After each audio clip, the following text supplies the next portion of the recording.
And welcome to the California Redwoods in southern Victoria. It's been a while since I've been out and done some landscape photography, and a while since I've done one of these vlogs, and I thought I'd come out and get some nice forestscapes out here. There's plenty of massive redwoods. I think it's left over from old logging plantation that's now been left to grow for decades even now, and yeah, they've grown unhindered up, and there's all these really nice lovely tree ferns sort of filling the undergrowth all the way around.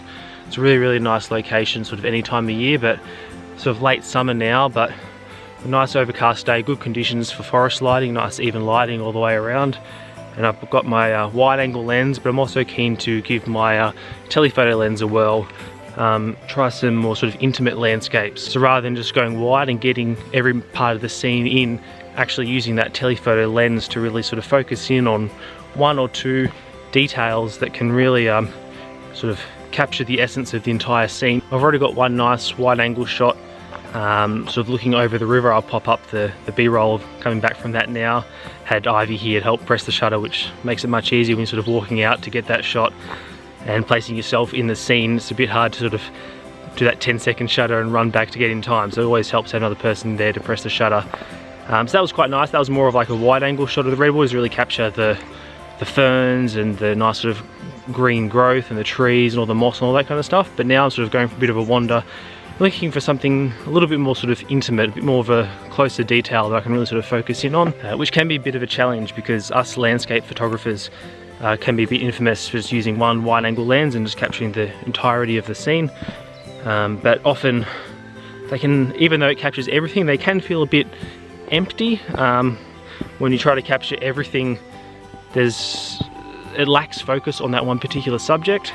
So that's why having a telephoto lens such as a 70-200, I've got the Sony 70-300, which also doubles as a nice wildlife lens to capture sort of birds and animals at that 300mm lens. But I'm thinking maybe using about 70-150 here today and seeing what I can find, whether that be a nice sort of fern or tree or fallen log, something like that. So just going for a bit of a wander around here and seeing what we might come up with. Still wandering, as you can see, but give me a moment, and I think I'll come back when I've found something to focus in on and capture.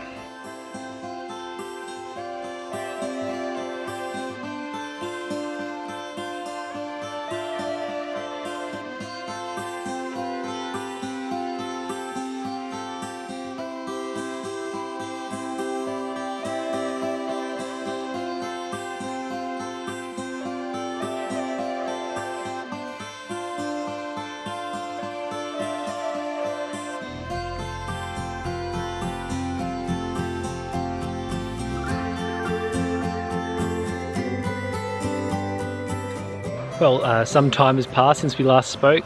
I've gone for a bit of a wander around the redwoods here, and there are a couple of nice shots that I found back where I was before, but they weren't quite what I was after, with focusing on the ferns and the trees themselves. So I've taken a walk around the redwoods here, and for those of you who know this place quite well, there's the main sort of car park, and then just across the road I've actually sort of explored up. There's a bit of it's more of like a maintenance track around the other side of the road. So I've gone for a bit of a hike up here, and I've probably been to redwoods maybe 6-7 times now. I haven't actually been onto this other side here, and it's spectacular.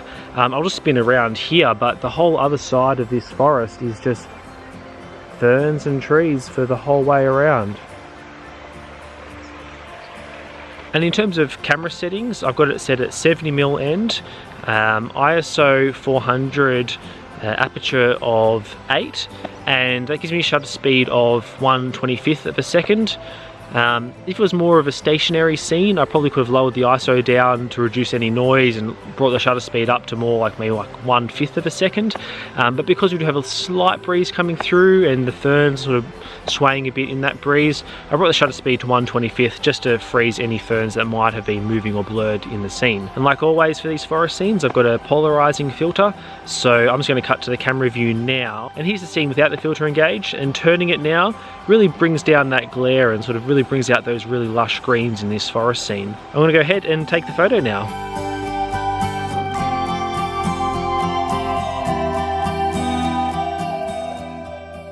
And there we have it, there it is. For these intimate landscapes, they don't necessarily pop out at you as an obvious shot. And as I found, they take a bit of effort to actually explore your surroundings and really sort of have a think about what the sort of the key elements in the scene are. For me, it was the ferns, the nice big tall trees. So I took a bit of time to walk around, explore. I wasn't in a rush, I was just taking my time, and I stumbled across this scene, and I knew straight away that, yep, it's got the ferns down the bottom and it's got the trees poking up through the ferns. And the other thing that also helps for this particular composition, I'm on the other side of the ravine here, so it gives me a little bit of height above those ferns. If I was on that side walking among those ferns, I'd sort of be walking in the undergrowth really, which would be nice, and it'd be a different type of scene. But here I kind of get that height above, looking down into the ferns with the trees kind of poking up through it. And that's a composition that I'm really happy with. It sort of captures the essence of this area here. That wraps up things for today. Thanks for watching. If you like this video and you want to see more, give it a like. Please subscribe so you stay up to date with future videos. And hopefully I'll see you soon, a little bit sooner than the last video anyway. Alright, take care everyone. Bye.